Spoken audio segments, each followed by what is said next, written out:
prazer poder encontrar com você para essa transmissão, ainda que não seja presencialmente, né, com a possibilidade do abraço, do contato mais pessoal, mas ter você aqui para essa conversa já é muito bom e muito importante. Eu queria que a gente começasse essa noite com um momento de oração, então eu vou convidar você que está aí com a sua família, com o seu amigo, ou se você estiver sozinho, sinta-se orando com essa igreja toda, tá bom? A gente vai fazer uma oração primeiro de agradecimento. Quero que a gente se lembre que diante de tantas coisas difíceis que a vida pode proporcionar e dificuldades, há tantas e tantas e tantas coisas boas que Deus tem feito por nós. Vou convidar você para esse momento de oração, esse momento para que a gente tenha esse momento de gratidão a Deus. Vamos orar juntos? Senhor, nós somos gratos por mais uma semana de vida, gratos porque a gente tem a possibilidade de, ainda que de maneira virtual, estar aqui junto, orando uns com os outros, conversando uns com os outros, tendo esse momento de adoração. A gente já teve os momentos das nossas crianças, nossos Jardim Kids, com tanto empenho os nossos voluntários fazem esse conteúdo pensando nelas, na maneira de ensinar sobre Jesus e o Evangelho para elas. Nós tivemos esses conteúdos que rodaram, a gente tem equipe técnica trabalhando, a gente tem as pessoas que se conectam nesse momento com a possibilidade de viver uma experiência de comunidade. E tudo isso a gente é grato, Senhor. Nós, obviamente, gostaríamos de se juntar no mesmo lugar, presencialmente, mas diante da pandemia, do cenário que a gente vive, essa possibilidade de estar aqui, online, conversando e orando ao Senhor, nos traz muita gratidão e alegria. Nós somos gratos pela nossa família, nós somos gratos pelos amigos, pelo sustento, pelo alimento, nós somos gratos pela vida, nós somos gratos porque todo dia nós acordamos e sabemos que é um dom seu a vida que o Senhor criou. Por tudo isso nós damos graças e oramos em teu nome. Em nome do teu Filho Jesus Cristo. Amém. Amém. De novo, muito prazer ter você por aqui. Eu sou o Serginho, se eu ainda não me apresentei para você. É uma alegria poder conversar com você nessa noite. Nós estamos numa série chamada Geografia da Alma 2.0. Preciso explicar por que 2.0. Há cerca de 2 anos atrás, talvez um pouco mais, 3 anos, creio eu, nós tivemos uma série. Se você ainda não assistiu, eu recomendo que você entre no canal da igreja, @IPJardimTag, e lá você vai encontrar essa série chamada Geografia da Alma, onde a partir dos textos de Salmos, o Ricardo teve uma conversa sobre as geografias e os estados emocionais, como o ser humano se comporta e se pensa.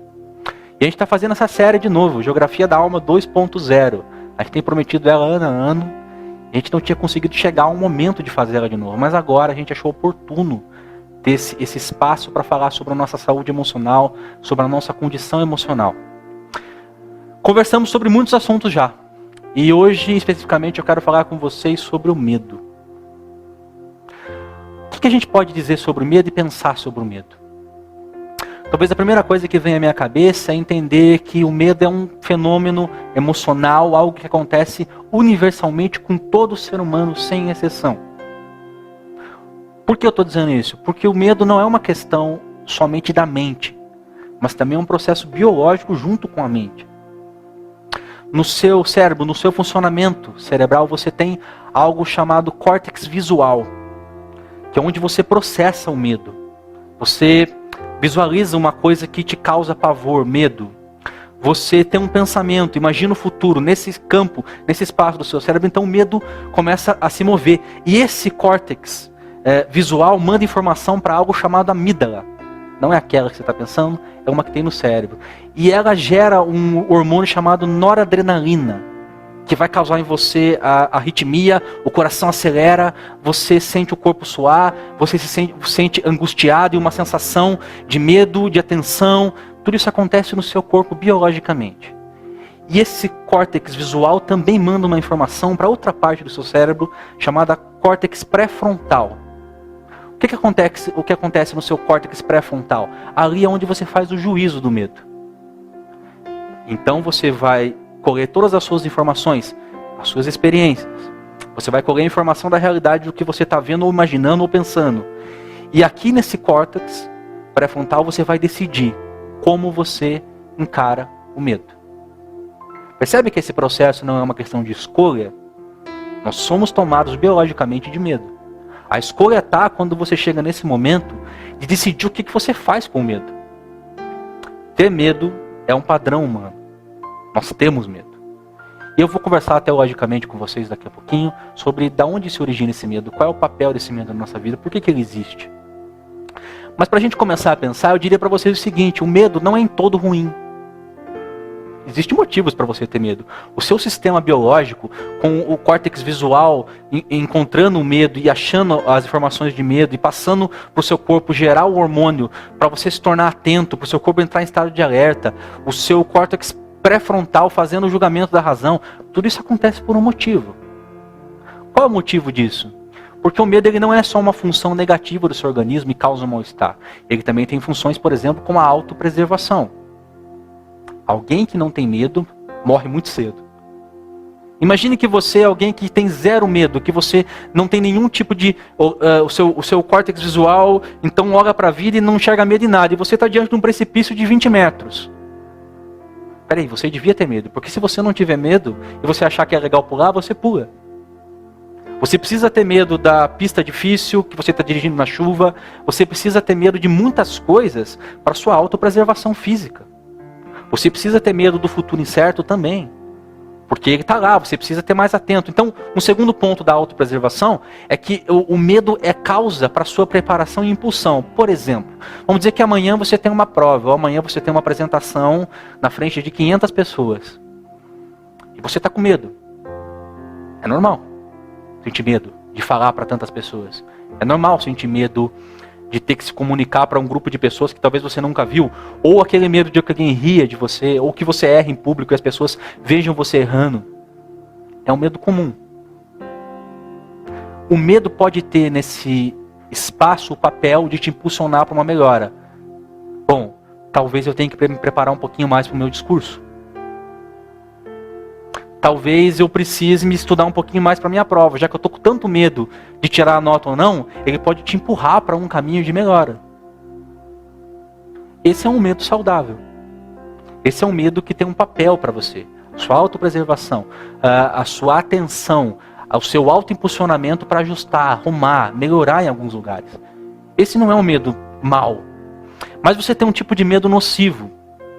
Como tudo que tem a ver com os fatores emocionais, seja a ansiedade, que também cumpre um certo papel, seja a tristeza, que cumpre um papel importante na sua vida, o medo também cumpre um papel importante, mas pode ser além da dosagem. E a dosagem do medo exagerada leva a problemas muito sérios. Por exemplo, você pode ser alguém completamente inseguro e paralisado para a vida. Então você olha o desafio da prova, em vez de o medo te impulsionar a estudar mais para conseguir chegar lá mais preparado, o que você faz na verdade é não fazer a prova. Eu nem vou.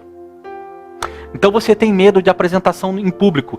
E a apresentação vale muitos pontos para sua nota. Em vez de você se preparar melhor, ajustar o seu discurso, falar na frente do espelho, porque você está com medo de ir lá amanhã e se apresentar, o que você faz é nem ir lá e nem se apresentar. Porque você tem medo. E aí o que o medo fez com você foi te paralisar. Foi além da dosagem. Ele fez algo com você que a gente poderia chamar de covardia.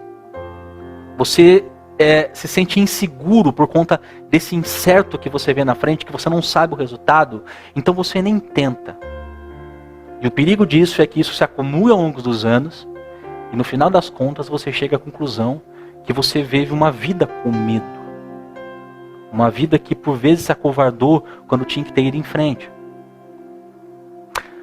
Eu não estou dizendo com isso, e eu quero que a gente já comece a ler o texto e pensar sobre esse personagem que a gente vai bater um papo hoje. Não estou dizendo com isso que o medo possa ser jogado de alguma forma para longe. Nós vamos chegar à conclusão que o medo sempre vai estar lá. Mas a maneira como a gente reage ao medo, essa sim se transforma e muda. O texto que quero que a gente comece a pensar tem como centro, obviamente sempre Jesus, mas em segundo plano, o apóstolo Pedro. Momento muito complexo da história bíblica. O texto é de Lucas 22. E a hora que eu for citando os textos, eu vou falando com vocês aqui, a gente vai entrando exatamente nos versículos. Em Lucas 22, você começa a ter a história então da ceia. Você começa a ter Jesus tendo o diálogo da ceia. E por muitas vezes Jesus havia dito qual era o seu destino, o que ele tinha que cumprir como servo sofredor. Que ele haveria de morrer. E aqueles 12 por muitas vezes não entenderam o que Jesus estava dizendo. Mas agora isso vai se tornando cada vez mais claro, cada vez mais nítido. E esse personagem dessa história, o Pedro, esse apóstolo que Jesus escolheu, é algo interessante para a gente pensar a respeito do medo. Eu queria que a gente lançasse o olhar sobre a vida de Pedro, para que a gente pensasse 3 momentos diferentes, como se reage ao medo ou não. Pedro é um judeu, e diga-se de passagem, um judeu que não passou pelo processo intelectual para se tornar, por exemplo, um seguidor de um rabino, ou ele mesmo já na idade avançada um rabi. Os judeus em geral entravam nessa escola ainda no início da infância, e aqueles que iam se tornando cada vez melhores iam ficando até se tornarem seguidores de um rabi, e depois talvez substituiriam esse mestre. Pedro é um desses judeus que teve o ensino básico, mas que não tinha o preparo ou o nível intelectual suficiente para trabalhar no templo, para ser um mestre de ensino. Então Pedro vai cumprir todas as outras profissões que geralmente são frutos do próprio pai que passa para os filhos. O que a gente sabe sobre o apóstolo Pedro? A gente sabe que ele era casado, porque Jesus cura a sogra de Pedro. Nós sabemos também que ele era um pescador de sucesso, porque Pedro, o texto bíblico vai dizer, tinha um barco próprio, que é algo muito raro naquela época. Quer dizer que ele era um pescador que tinha alguma condição financeira e que tinha sucesso no empreendimento. Pedro era sócio de outros 2 apóstolos. E é interessante isso, vai dizer que é sócio de Zebedeu, que é o pai de Tiago e de João. Então na cidade de Cafarnaum, onde eles viviam, Pedro tinha uma certa embarcação e trabalhava e tinha um sucesso, junto com Tiago, João e Zebedeu, o seu pai. Esse Pedro é chamado por Jesus para ser um dos 12, aqueles a quem Jesus chamou mais próximos a ele, para cumprirem a missão de estabelecer as doutrinas da igreja, de lançar a rede para pescar homens. Foi assim o chamado que Jesus fez a Pedro. Pedro é esse cara que a gente conhece. Em quase todas as histórias bíblicas, você enxerga nos evangelhos Pedro sobressaindo. Na maior parte se sobressai por dizer coisas tolas e agir sem pensar. Mas a gente não nega que as histórias são impressionantes e incríveis. Esse capítulo 22 é um dos momentos onde o apóstolo Pedro passa por uma situação talvez a mais conflituosa, emocionalmente mais desgastante para ele mesmo. Eu quero que a gente comece a pensar sobre esse texto então. Primeira coisa que eu queria que a gente olhasse para a vida de Pedro e pensasse a respeito do medo. É sobre o medo e reagir como um tolo. O verso que eu quero que a gente leia aqui é o de 31 ao 34. Olha só o que Jesus vai dizer para Pedro depois de contar toda a situação da dificuldade que haveriam de vir aos tempos que Jesus morreria e depois ressuscitaria. Mas antes disso ele vai dizer, olha só Pedro, o que eu quero que você entenda da dificuldade que eu estou expressando para você. Ele diz assim no capítulo 22 de Lucas, verso 31. Simão, Simão, Satanás pediu vocês para peneirá-los como trigo. Mas eu orei por você, para que a sua fé não desfaleça. E quando você se converter, fortaleça aos seus irmãos. Mas ele respondeu, estou pronto para ir contigo para a prisão e para a morte. Percebe que algo está sendo colocado aqui por Jesus? Jesus está descrevendo um cenário para Pedro, o próprio Cristo, aquele que era o seu rabi, o mestre, aquele que era o Deus encarnado, está descrevendo um cenário para Pedro que é para ser muito amedrontador. Primeiro ele está dizendo assim, ô Pedro, a primeira coisa que você precisa colocar na cabeça é que Satanás quer você, para te peneirar igual trigo. O Cristo que ele viu ao longo do ministério, expulsando demônios o tempo todo, curando enfermos, fazendo coisas extraordinárias e milagres, demônios se prostrando, pessoas possessas dizendo, tu és o Cristo, o que queres comigo, filho de Deus, antes do tempo, tudo isso Pedro presenciou. E agora ele está vendo esse mesmo Jesus virar para ele dizendo assim, Satanás quer pegar você. É para ter medo. Satanás, Pedro, quer peneirar você como trigo, quer destruir você, quer acabar com você. E mais, ele vai dizer não só isso, mas vai continuar dizendo que eu orei por você, Pedro, para que a sua fé aguente. Deus está dizendo para Pedro, eu orei por você, Pedro, porque a situação não é fácil. Eu estou orando por você, Pedro, porque o que foi pedido e o desafio que você tem pela frente é muito grande. E mais, Pedro, eu espero que você se converta, que você volte para Deus. Em outras palavras, você vai se perder. Quando você se converter, você vai fortalecer os seus irmãos. Quando você voltar para os passos de Deus. E Jesus pintou um cenário para Pedro assustador. Pedro, eu estou deixando claro, é para ter medo. É para sentir medo. E como Pedro responde? Como um tolo responderia. E a gente tem o verso Pedro dizendo assim: mas ele respondeu: estou pronto para ir contigo para a prisão e até para a morte. Ignorando tudo que Jesus tinha dito. Esse é um medo, uma maneira de lidar com o medo, é reprimindo o medo. Então o medo aparece na sua frente, e em vez de ter a inteligência e a sabedoria de encarar o medo e achar caminhos para lidar com ele, você lança ele para fora e com uma coragem tola, que não é coragem, é apenas tolice e falta de sabedoria, você diz assim: não preciso saber de nada disso, eu faço, eu aconteço. Que é na verdade uma grande demonstração de insegurança. Toda pessoa que diante de momentos de crise assustadora reage sem pensar, e de alguma forma vomitando essa coragem que é tola, tem apenas insegurança. Pedro tinha que ter medo. Jesus estava dizendo para ele: Pedro, você tem que ter medo. O que eu estou expondo para você é um cenário assustador ao ponto de eu, o Cristo, começar a orar para você. Então eu nego esse medo, eu lanço ele para fora e me lanço numa tolice impensada de dizer assim: comigo o medo não pega, eu vou em frente, eu tenho coragem. A gente viu isso acontecer, por exemplo, agora com o Covid-19 aos montes. Não te dá medo? 100 mil pessoas, mais de 100 mil pessoas mortas. É claro que deveria dar medo. E no começo o pensamento começou a ser a repressão do medo assim: não, morre quem tem comorbidades e quem é mais velho. Isso sossegava alguns, mas daí os números começaram a aparecer e a gente viu que não é bem assim. Que o vírus se manifesta de um jeito que a gente não compreende. Aí você encontra pessoas que entram nessa atitude tola e dizem assim: bom, eu não tô nem aí, se eu morrer, morri. Será que é fácil assim lidar com a morte? Será que é tão simples lidar com o medo? Essa é a pior tipo de reação que você poderia ter. Reprimir o medo que está escancarado na sua frente, lançar ele para longe e fingir que ele não existe, encarar as coisas de um jeito inconsequente e tolo.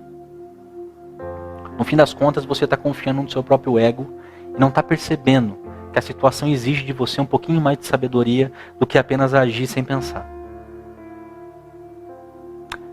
E Jesus vai dizer então, e a resposta para acabar com Pedro, né? Como quem diz: Pedro, você não sabe de nada. E no verso 34 ele diz assim: respondeu Jesus: eu lhe digo, Pedro, que antes que o galo cante hoje 3 vezes, você vai me negar que até me conhece. Então Pedro, sem pensar na situação que Jesus tinha exposto de tanto medo e que ia causar tanto sofrimento, diz assim: não, Senhor, para onde quer que for? Para a prisão, para a morte, eu vou com você. E Jesus diz assim: Pedro, você é um tolo. Você não sabe de nada, porque hoje, antes que o dia termine, você vai me negar diante das pessoas. Vai dizer que não me conhece, que nem sabe quem eu sou. Jesus está dizendo: não é tão fácil encarar o medo quanto você pensa. E esse caminho que você está tomando, Pedro, de lançar o medo para fora e fingir que ele não existe, é o caminho do tolo, que não consegue enxergar a própria realidade das coisas. Então, se eu pudesse dar um primeiro conselho para você não entre nessa ideia de negar que o medo existe. Ele existe. Você precisa lidar com ele. Reprimi-lo é o pior jeito de encarar a situação ou lidar com as coisas que estão acontecendo. Bom, a gente viu então Jesus dizendo assim: Pedro, você vai me negar que me conhece. Você vai dizer para as pessoas que não sabem nem quem eu sou daqui a pouco. E a gente vai para o segundo ponto, que é sobre reagir com medo, com covardia. O verso que a gente vai trabalhar aqui está no capítulo 22, o mesmo capítulo, do 54 ao 62. Eu vou lendo com vocês conforme a gente vai conversando. Pedro iria perceber agora como aquelas palavras que ele tinha dito antes: Senhor, para onde quer que fores, para a prisão, para a morte, eu vou estar contigo, eu vou enfrentar tudo o que precisar. Eram de fato o que Jesus tinha dito. Pedro, você não sabe de nada. E agora ele vai amargar essa história de maneira real. Jesus então é preso, falsamente acusado, de um julgamento completamente injusto. É levado diante do Sinédrio, que o acusa com testemunhas falsas. O julgamento acontece, Jesus é punido severamente, e agora o Sinédrio vai conduzir Jesus aos romanos, porque o Sinédrio mesmo não podia executar a pena capital de morte. Então conduziria Jesus a Roma e diria que Jesus era um insubordinado, o crime de insurreição contra o império, para que Jesus pudesse ser morto. Mas nessa saída do Sinédrio, o texto diz assim, verso 61. O Senhor voltou-se e olhou diretamente para Pedro. Então Pedro se lembrou da palavra que o Senhor lhe tinha dito. Antes que o galo cante hoje, você me negará 3 vezes. E o texto diz que saindo dali, Pedro chorou amargamente. E eu gosto da versão de Lucas, porque o drama aqui fica mais forte, porque diz que Jesus, saindo do Sinédrio, olha diretamente para os olhos de Pedro. E Pedro, que tinha sido tolo de negar a situação de medo, lembra agora do que Jesus tinha dito e diz assim: eu fiz exatamente como um tolo. Eu neguei o medo e a situação difícil. E agora me tornei um covarde.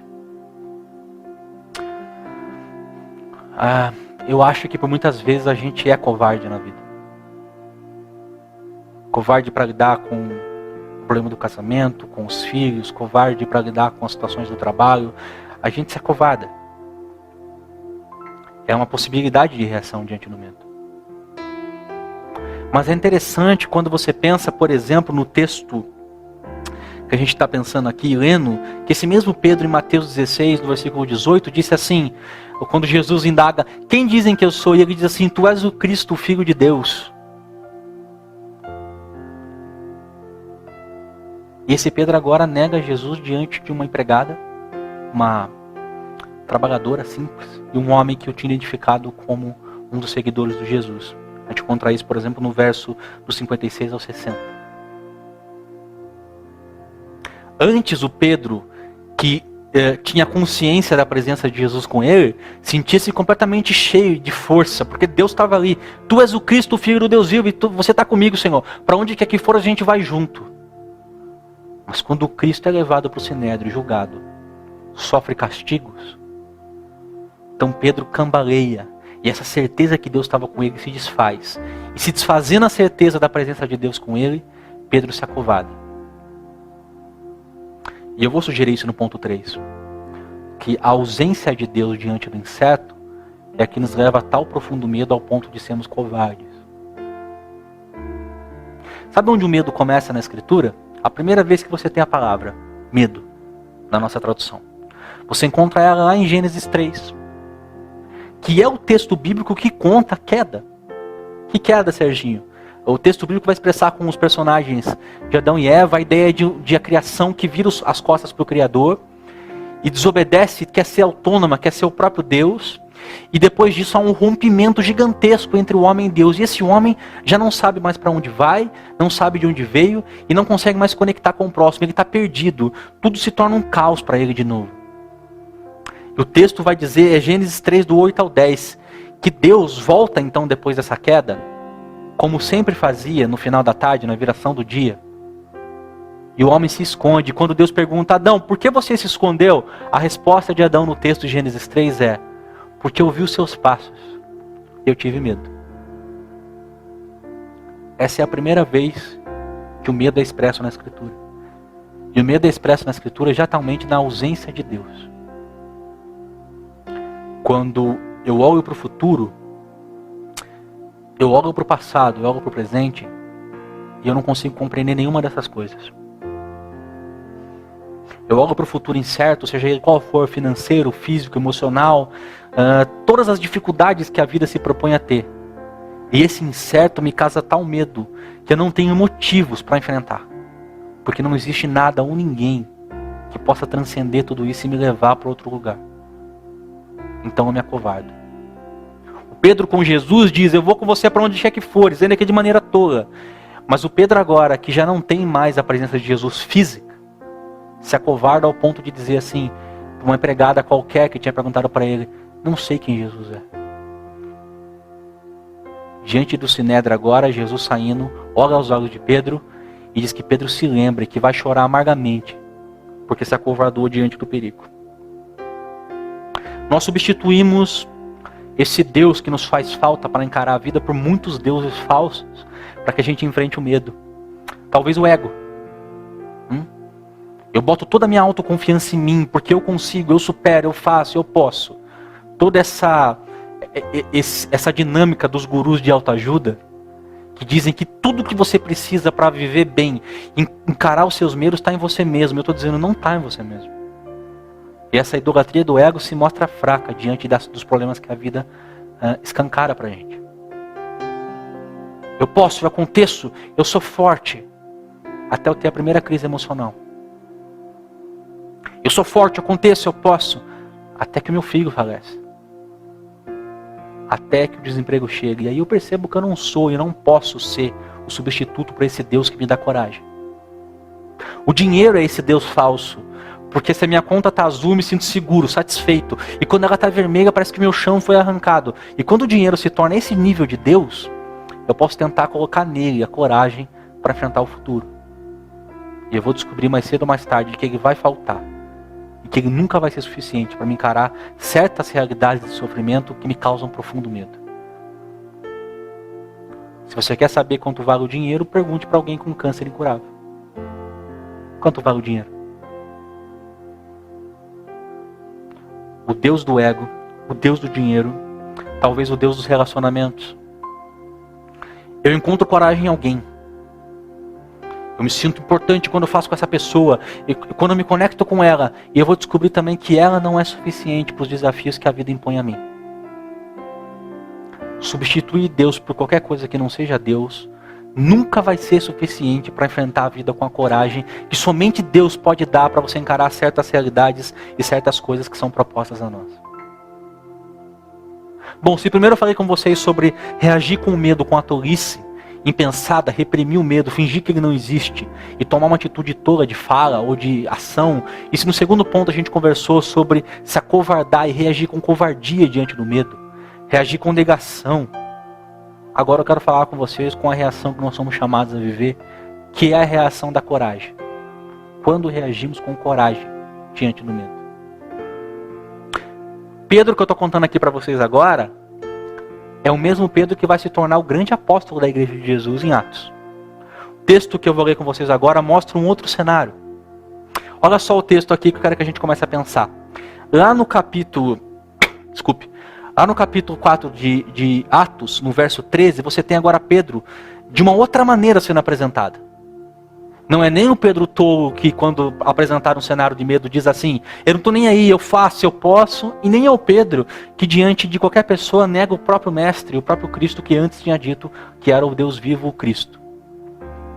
O Pedro que a gente vê agora é um Pedro renovado, transformado. E o verso 13 diz assim, vendo a coragem de Pedro, que estava discursando diante do Sinédrio, de João, e percebendo que eram homens comuns e sem instrução, ficaram admirados e reconheceram que eles haviam estado com Jesus.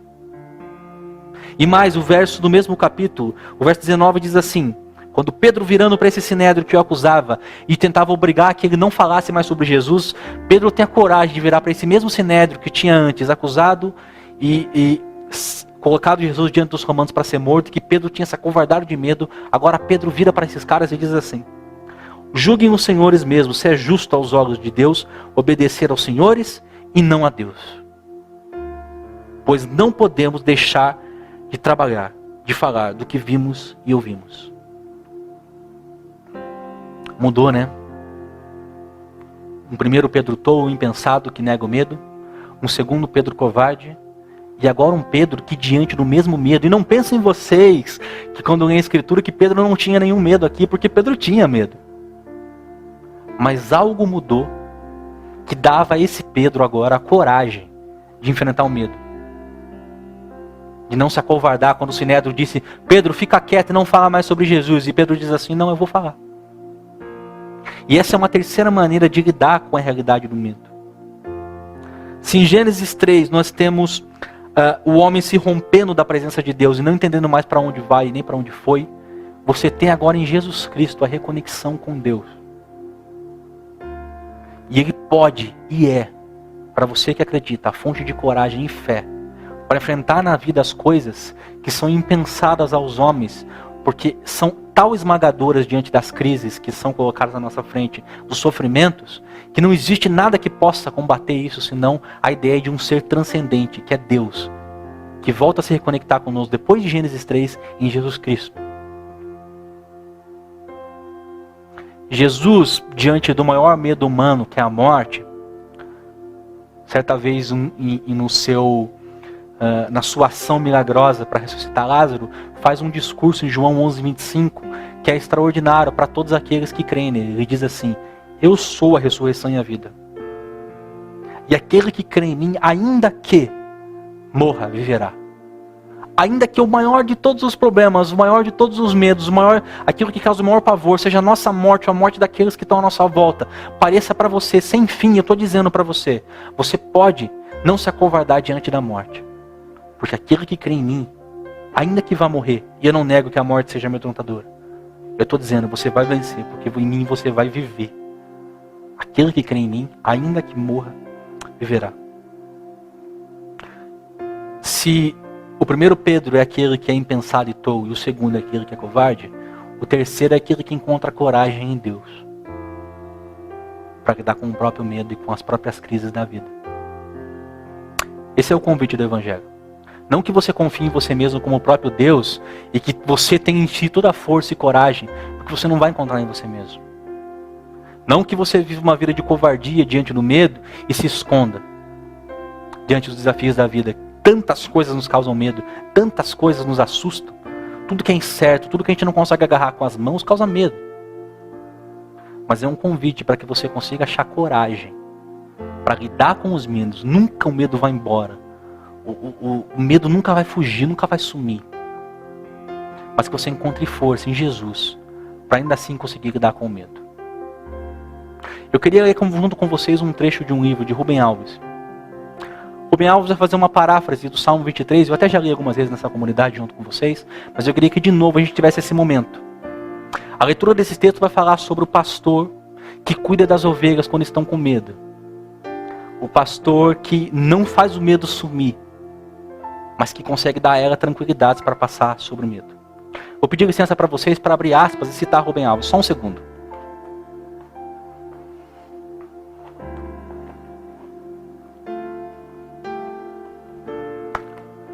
O texto que eu cito para vocês, o título de Rubem Alves é O Medo e a Tranquilidade das Ovelhas. Eu queria que você abrisse o coração e os ouvidos para isso que Rubem Alves vai dizer nesse texto. E Rubem Alves diz assim: a noite estava escura, céu sem estrela, e de vez em quando ouvia-se o uivo de um lobo bem longe, misturado com o barulho do vento. As crianças reunidas na tenda do mestre Benjamim estavam com medo. Mestre Benjamim sentiu medo nos seus olhos. Foi então que uma delas perguntou: Mestre Benjamim, há um jeito de não ter medo? O medo é muito ruim. Mestre Benjamim respondeu: ah, sim. E ficou quieto. E logo veio então outra pergunta, e a criança disse: qual é esse jeito? É muito fácil. É só pensar como as ovelhas pensam. E a criança espantada disse: mas como é que eu vou saber o que as ovelhas estão pensando? Mestre Benjamim respondeu: quando durante a noite as ovelhas estão deitadas na pastagem, os lobos estão à espreita, o perigo está lá. E eles uivam, e as ovelhas têm muito medo. Mas aí, misturado ao uivo dos lobos, eles ouvem a música mansa de uma flauta, que é o pastor, cuidando delas e que não dorme nunca. Ouvindo a música da flauta, elas pensam: há um pastor que me protege. Ele me leva aos lugares de grama verde, sabe onde estão as fontes de águas límpidas. Uma brisa fresca refresca minha alma durante o dia. E ele me pega no colo e me conduz por trilhas amenas. Mesmo quando tenho de passar pelo vale escuro como a morte, eu não tenho medo, porque a sua mão e o seu cajado estão lá e me tranquilizam. Enquanto os lobos uivam, ele me dá o que comer. Passa óleo perfumado na minha cabeça para curar as minhas feridas e me dá água fresca para o meu cansaço. Com ele eu não tenho medo eternamente. Mestre Benjamim parou de falar. Os olhos de todas as crianças estavam nele. E foi então que uma delas levantou a mão e perguntou: e os lobos? E os perigos? E os medos? Eles vão embora? Eles morrem? E Mestre Benjamim responde: os lobos continuam a uivar. E continuam a ser perigosos. O pastor não consegue espantar todos eles. E por vezes eles atacam e matam. Mas as ovelhas, ouvindo a música flauta do pastor, dormem sem medo. Não porque não haja mais perigo, mas mesmo com o perigo. Não há jeito de acabar com o perigo ou com os desafios, mas há um jeito de acabar com o medo. Essa é a nossa coragem. Dormir sem medo, mesmo com o perigo, por causa do pastor. As crianças voltaram para suas tendas e dormiram sem medo, pensando nos pensamentos das ovelhas. De vez em quando lá fora ouvia-se um uivo de um lobo faminto, e desde então tornou-se costume contar as ovelhinhas para dormir. Eu desejo para você e também desejo para mim, e a gente vai partir para a oração, que a gente consiga encarar os medos, sabendo que o pastor está sempre aqui. Vamos fazer essa oração? Senhor, obrigado pela vida e por esse momento de conversa, por tudo que nesse momento conseguimos fazer, pela equipe aqui trabalhando. Nos ajuda, ó Senhor.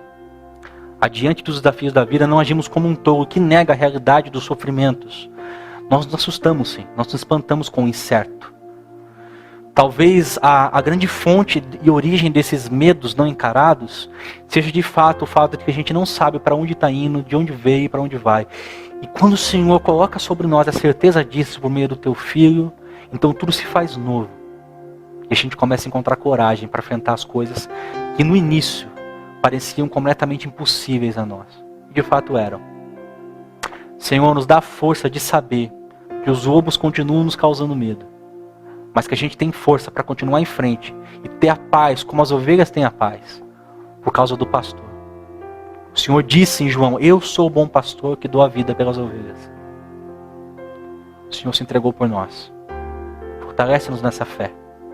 Nos faz lidar com a realidade do medo, encarar os desafios do medo, como quem sabe que está agarrado ao Deus, que por mais que o futuro pareça incerto, sabe de todas as coisas. E ainda que a morte venha, ainda que morra, o Senhor disse: viverá. Portanto, não há desafio na vida daqueles à nossa volta, ou a nós, que nos cause medo suficiente, que a gente não tenha coragem de enfrentar por causa do Senhor. Nos dá essa fé, essa é a nossa oração, e esse é o nosso pedido em nome de Cristo Jesus. Amém e amém. Muito legal ter você por aqui. Deus abençoe demais por esse momento de conversa, pela sua atenção. Quero desejar uma grande semana para você. Deus abençoe você, sua casa, sua família, seu trabalho, tudo que você for fazer durante essa semana. Grande abraço, fique com Deus. Tchau, tchau.